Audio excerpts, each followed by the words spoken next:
Hello everyone, welcome to Rakesh Valsa YouTube channel. In this video lecture, we will discussing about TS Genco AE for Mechanical Engineers 2015 question paper. Question number 21. The processes of a Carnot cycle are option 1, 2 adiabatic and 2 isothermals, option 2, 2 isometric and 2 isothermals, option 3, 2 isothermals and 2 isentropic, option 4, 2 isobaric and 2 isothermals. The correct answer is option 3, that is 2 isothermals and 2 isentropic. Let us see the explanation. You can see the PV diagram and TS diagram for Carnot cycle. Carnot cycle means it is the ideal reversible cycle that have the highest possible efficiency among all heat engines is called Carnot cycle.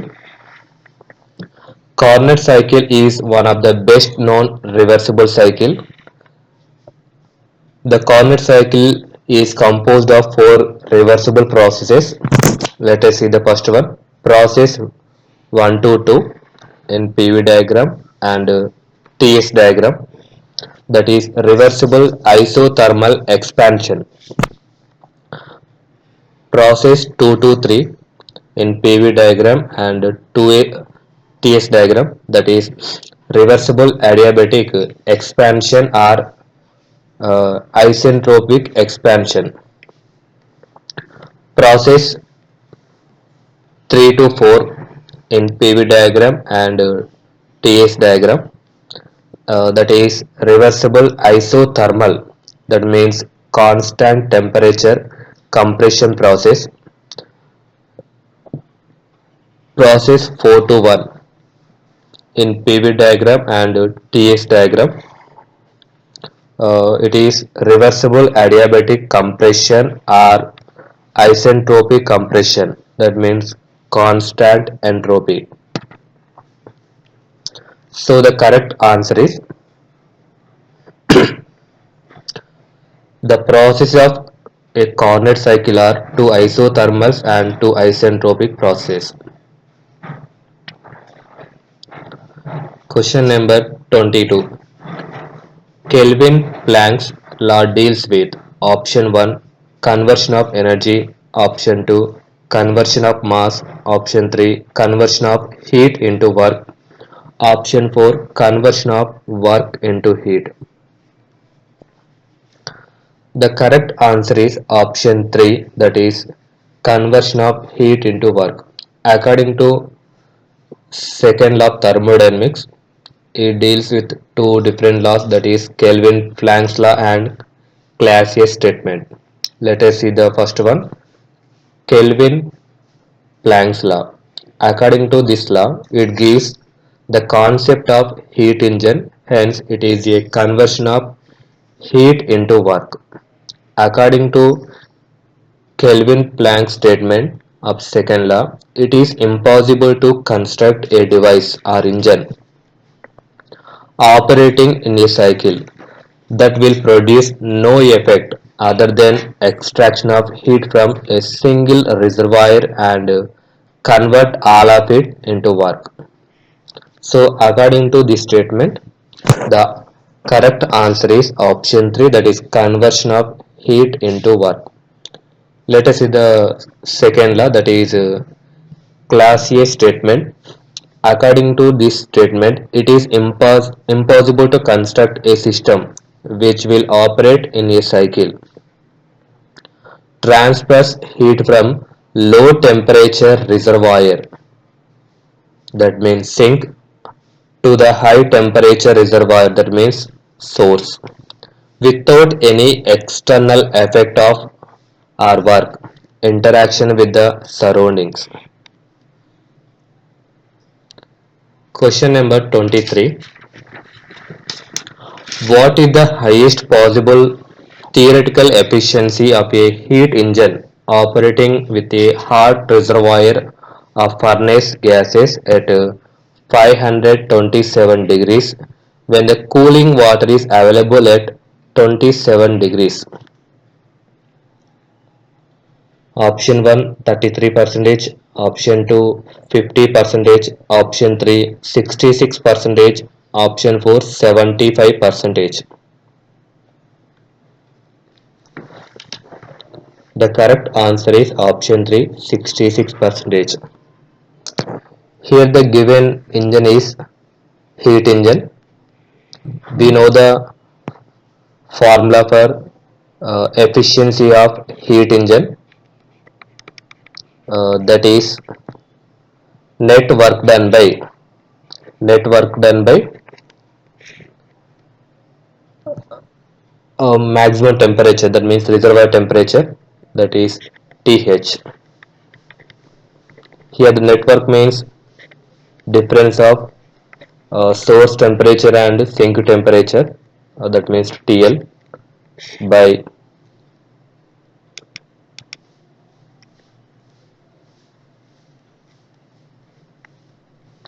TH minus TL by TH.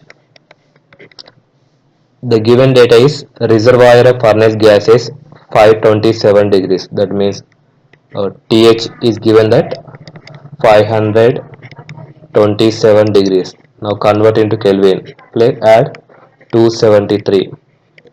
This equal to 800 Kelvin. The sink temperature is, that means cooling water is available, that is 27 degrees. Now convert into Kelvin. So add 273. That equal to 300 Kelvin. Now substitute those values in efficiency of heat engine.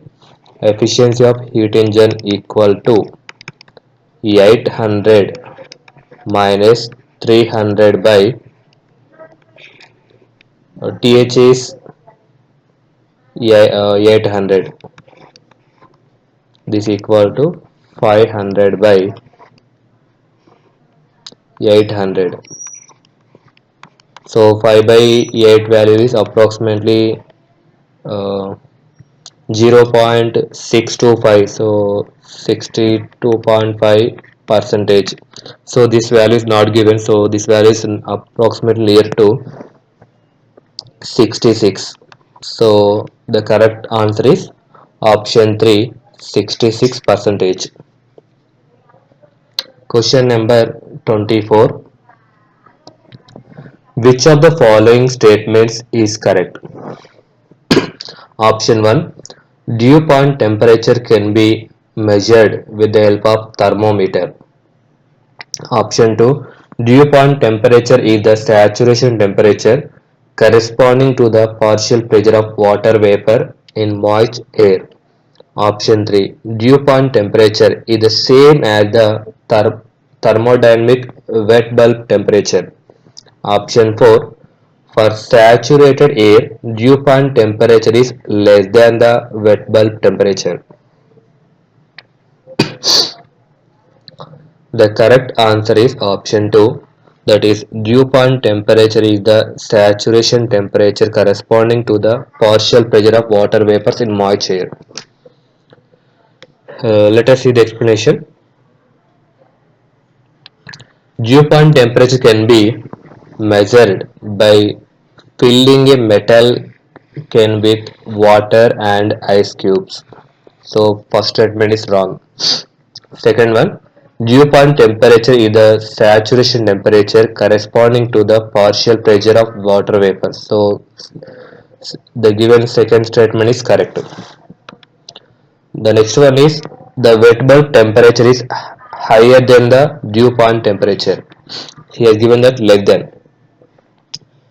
Here the wet bulb temperature is always higher than the dew point temperature. Next one, when the relative humidity of the air is 100%, that is the air is saturated. In that case, dew point temperature, that means dpt, is equal to wet bulb temperature, that means wbt, which is also equal to dry bulb temperature. This is for only air is saturated. When the air is unsaturated, dry bulb temperature greater than wet bulb temperature greater than dew point temperatures. You can see these statements in the graph.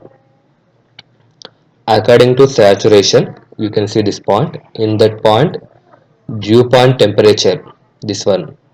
Wet bulb temperature, this one. Uh, Dry bulb temperature, three are coincide. So three are equal. And this is the saturation line. When the air is unsaturated, you can see it. This is the wet bulb temperature, this line. This is the dew point, and this is the dry bulb temperature. This is the dry bulb temperature. So dry bulb temperature is greater than second one wet bulb temperature. So this is the 1, this is the 2, and this is the 3. According to this graph, when the air is unsaturated, dry bulb temperature greater than wet bulb temperature greater than dew point temperature. So the correct answer is option 2. Option 2 is correct.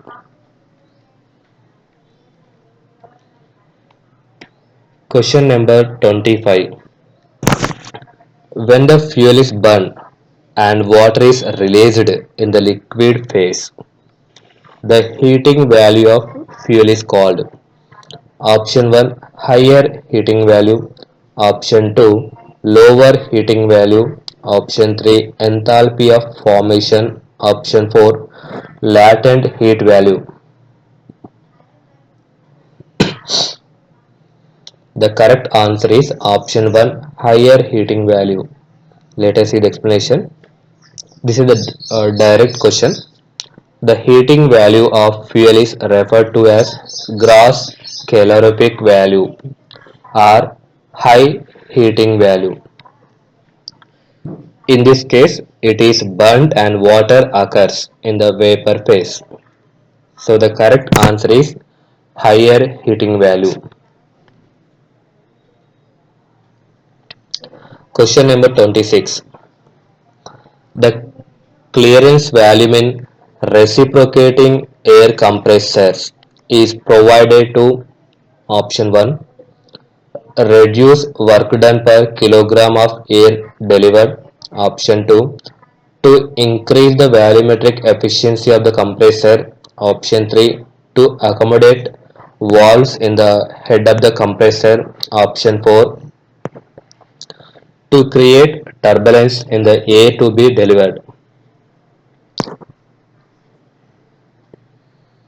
The correct answer is option 3 to accommodate valves in the head of the compressor. Let us see the explanation. Reciprocating air compressor, it is a positive displacement type compressor. It increases the pressure of the gas by decreasing its value in a confined cylinder. It consists of two valves with one on the suction side and another on the delivery side. These are used in refrigerators. You can see the reciprocating cylinder, and this is the PV diagram. Uh, from by using both figures, we can easily understanding about clearance volume, swept volume. The first one is clearance volume. It is the volume which is remained in the cylinder even after the piston reaches the top dead center. Even the piston reaches top dead center, the remaining volume is called clearance volume. It is denoted by Vc. Second one is swept volume. It is denoted by Vs. It is the volume swept by the piston in the cylinder or volume through the which the piston travels that from BDC to DDC. This is called swept volume. Clearance ratio means it is defined as the clearance volume and swept volume. It is the ratio of this one and this one. that is clearance ratio C equal to clearance volume by swept volume.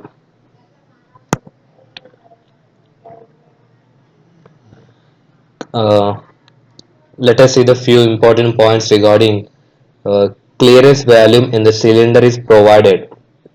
The first one is accommodate the valves in the head of the compressor. Second one, it gives mechanical freedom to the moving parts. Next one, reduces noise and vibration during operation. Prevent damage to moving components. Because of the presence of clearance volume, the volumetric efficiency is always less than unity. That means that is approximately between 60% to 85%. So the correct answer is it accommodates the walls in the head of the compressor. Question number 27. Thermal efficiency of closed cycle gas turbine increases by option 1 reheating, option 2 intercooling, option 3 regenerator, option 4 all of the above. The correct answer is option 3 regenerator. Let us see the explanation. You can see the closed cycle gas turbine. It consists of four important components: compressor, heat exchanger, turbine, and this is a Q in heat exchanger. This is the Q out heat exchanger. This is the PV diagram and TS diagram for the closed cycle gas turbine. Uh, this closed cycle gas turbine works on Brayton cycle or Joule cycle. It having four important process.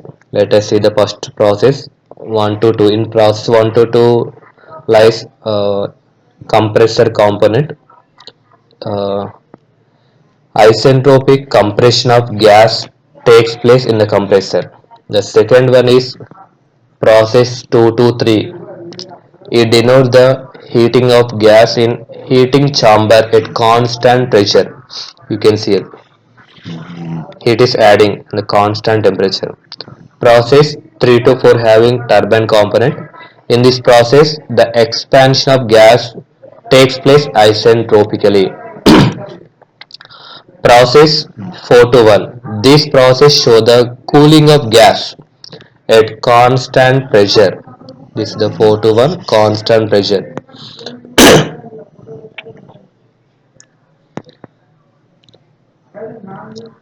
In the regeneration process, you can see it.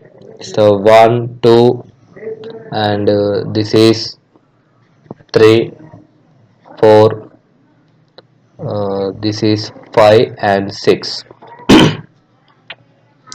In the regeneration is a process during which heat is transferred to a thermal energy storage device called regenerator.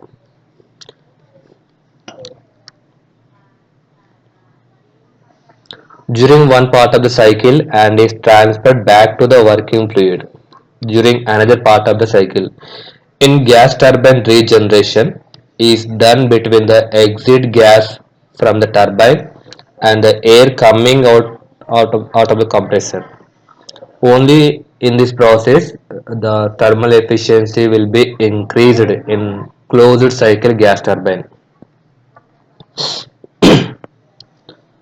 Question number 28.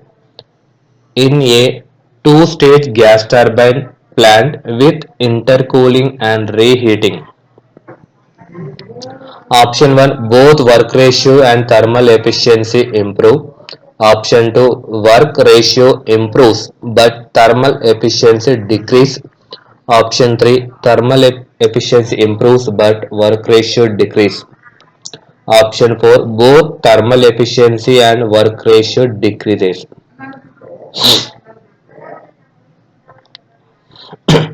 The correct answer is option 2 work ratio improves but thermal efficiency decrease. Let us see the explanation. You can see the TS diagram for two-stage gas turbine plant with intercooling and reheating. We know that formula for work ratio is given as work ratio equal to summation of WT. WT means total turbine work output. Summation WC means is the total compressor work input by summation of WT. We can also write in terms of 1 minus summation of WC by summation WT. Now in a two-stage gas turbine plant with uh, intercooling and reheating, intercooling reduces total work of compressor, and at the same time reheating increases total turbine output. So both the effect combines the work ratio increases in two-stage gas turbine plant with intercooling and reheating. You can see here this reheating. Uh, See the PV diagram for two-stage gas turbine plant with reheating. Net work output can be increased by increasing the work done by the turbine, and this is achieved by using several stages of expansion with reheating in between stages. See the next one. This is the intercooling PV diagram. In order to increase the network output, one method is to decrease the work required by the compressor, and this is obtained by using several stages of compression with intercooling of air in between the stages. Another effect of intercooling is addition of heat comparatively at low temperature, so the thermal efficiency of the cycle decreases.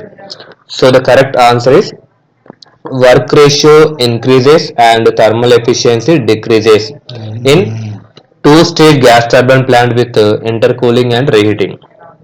Question number 29.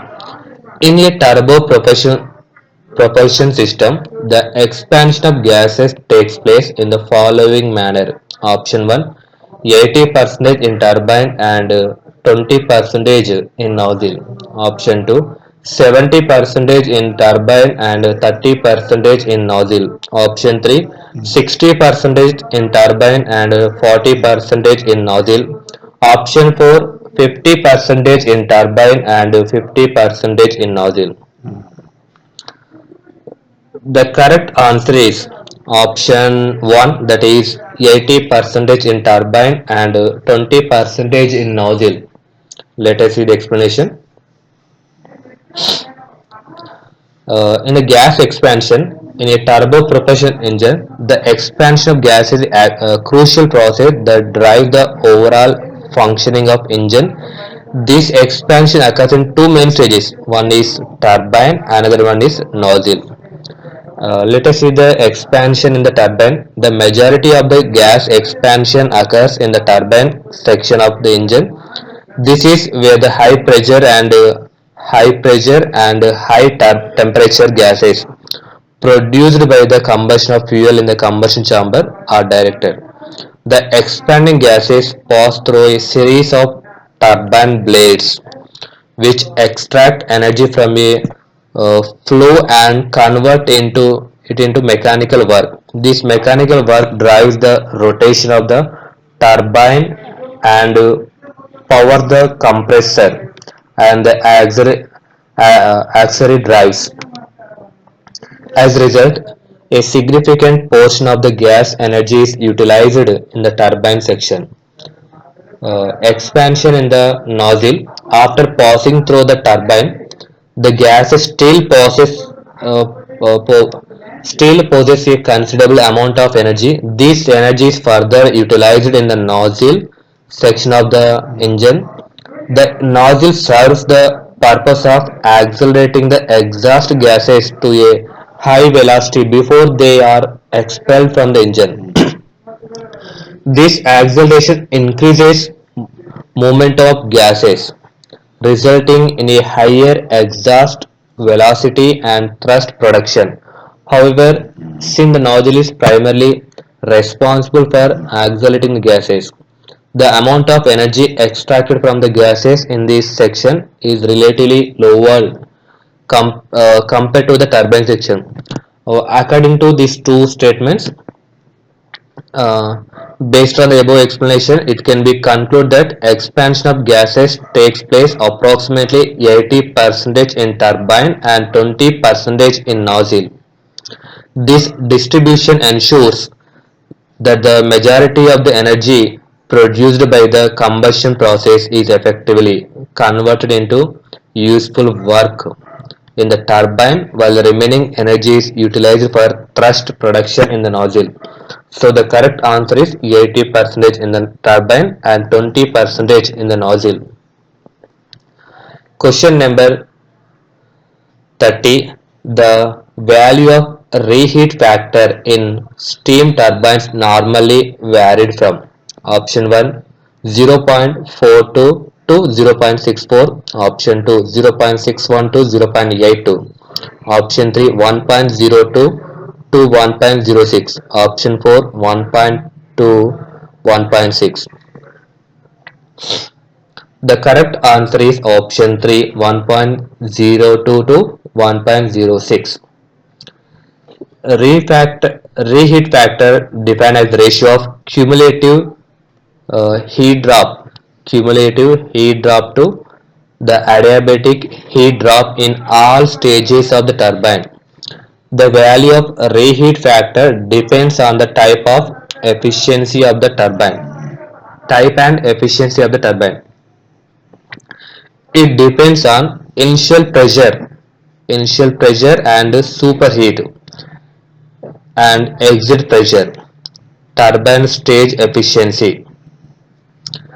It increases with the increase in number of stages. The value of reheat factor varies from 1.02 to 1.06. So the correct answer is option 3, that is 1.02 to 1.06. In the next video, we will discuss about a few more questions in TS Genco AE for Mechanical Engineers 2015 question paper. Thank you for watching. Please do like and subscribe my channel for more updates.